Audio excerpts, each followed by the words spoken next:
पाठ 3 चीनू मकड़ी का जाल। Chinu spiders web. पाठ परिचय। Chapter introduction. हमें एक दूसरे के साथ मिलजुल कर रहना चाहिए। कभी किसी को छोटा या बड़ा नहीं समझना चाहिए। छोटे से छोटे जीव का अपना महत्व है। चंपक वन में बरगद का एक विशाल पेड़ था। पेड़ पर बहुत सारे पक्षी अपना अपना घोंसला बनाकर मजे से रहते थे।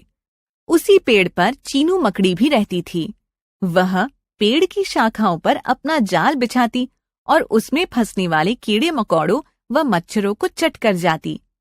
चीनू का यह कार्य पेड़ पर रहने वाले अन्य पक्षियों को फूटी आंख न भाता था। वे अक्सर उस पर नाराज हो जाते, पर चीनू उनसे कुछ कह न पाती। बेचारी अपना मन मसोस कर रह जाती। एक दिन गुटरू कबूतर के झकाझक सफेद पंखों पर जाला लग गया।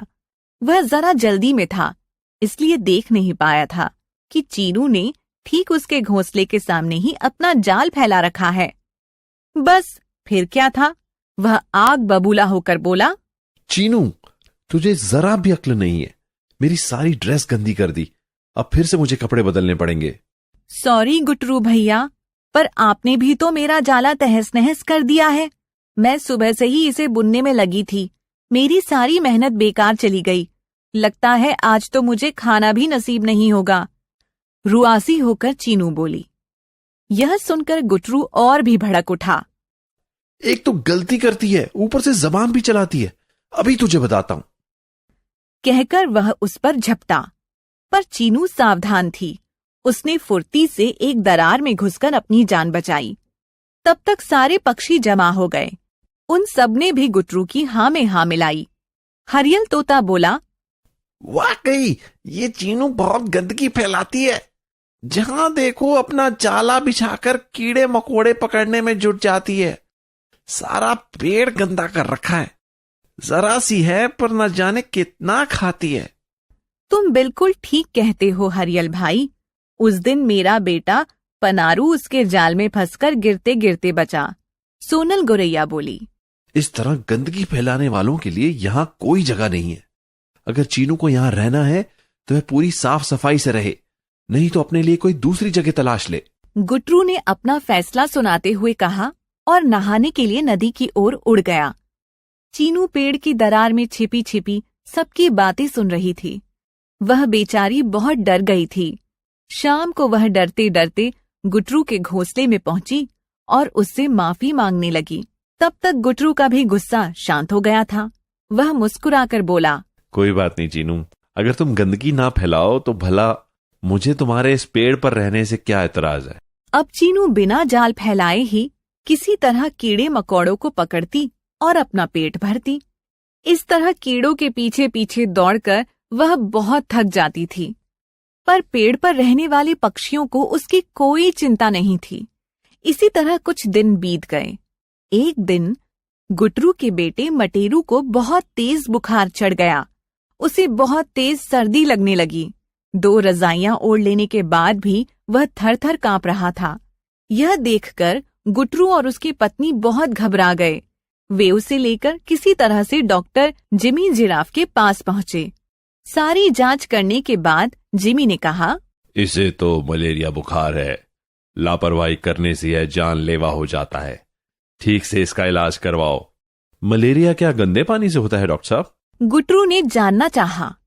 नहीं, मलेरिया गंदे पानी से नहीं बल्कि मच्छरों के काटने से होता है। मटेरू के साथ साथ तुम लोगों को भी मच्छरों से बचना होगा, नहीं तो तुम्हें भी मलेरिया हो सकता है। जहां तुम रहते हो क्या वहां बहुत मच्छर हैं? गुटरू बोला, डॉक्टर साहब, कुछ दिनों से हमारी बरगद कॉलोनी में मच्छरों की भरमार हो गई है। समझ में नहीं आता कि यह सब क्यों हो रहा है। उसके बाद वह डॉक्टर जिमी से दवा लेकर चला तो आया, पर उसकी समझ में नहीं आ रहा था कि वह ऐसा क्या करे जिससे मच्छर उसे न काटे। लेकिन शाम होते होते चीनू ने उसकी सारी परेशानी दूर कर दी। गुटरू भैया, अगर आप इजाजत दें तो मैं आपके घोंसले को इस तरह से अपनी जाल में घेर दूंगी कि मच्छर वहां तक पहुंच ही नहीं पाएंगे। सारे के सारे मेरे बनाए जाल में फंस जाएंगे। उसकी परेशानी जानने के बाद चीनू ने कहा, लेकिन फिर हम लोग अपने घोंसले से बाहर कैसे निकल पाएंगे? गुटरू की पत्नी ने पूछा। उसके लिए मैं एक गुप्त रास्ता बना दूंगी दीदी, चीनू ने कहा। वाह, तब तो ठीक रहेगा, उत्साहित होकर गुटरू बोला। जल्दी ही चीनू ने गुटरू के घोंसले के चारों ओर अपना जाला बुन दिया। वाह चीनू, तुमने तो कमाल ही कर दिया। कल रात मेरा परिवार बहुत दिनों के बाद मजे की नींद सो पाया, नहीं तो इन मच्छरों ने तो हमारा जीना ही मुश्किल कर दिया था। धन्यवाद। उसका आभार जताते हुए गुटरू ने कहा। नहीं, धन्यवाद देने की कोई जरूरत नहीं है गुटरू भैया। हम सब बरगद कॉलोनी के लोग एक ही परिवार के सदस्य की तरह हैं। हमें एक दूसरे के सुख दुख में काम आना ही चाहिए, चीनू ने जोर देकर कहा। तुम वाकई बहुत बड़े दिल की हो चीनू। मैं उस दिन बेकार में ही तुमसे नाराज हो गया था, मुझे माफ कर देना। गुटरू ने बड़े ही अफसोस के साथ कहा। चीनू कुछ न बोली, बस खड़ी खड़ी मुस्कुराती रही। वह वाकई बहुत खुश थी। वह अब फिर से पेड़ पर कहीं भी अपना जाला बुन सकती थी, क्योंकि अब सारे पक्षी समझ गए थे कि चीनू के इतने दिनों तक जाला न बुनने के कारण ही बरगद कॉलोनी में मच्छरों की भरमार हो गई थी। शब्द भंडार, वोकैबुलरी। विशाल, बड़ा, ह्यूज, घोंसला, नीड, नेस्ट। कार्य, काम, वर्क। पंख, पर, फेदर्स। मेहनत, परिश्रम, हार्ड वर्क। जबान, जीभ, टंग। वाकई, वास्तव में, रियली। तलाश, खोज, सर्च। ऐतराज, आपत्ति, ऑब्जेक्शन। कॉलोनी, बस्ती, कॉलोनी। उत्साहित, उमंग से भरा हुआ, ईगर। अफसोस, पछतावा।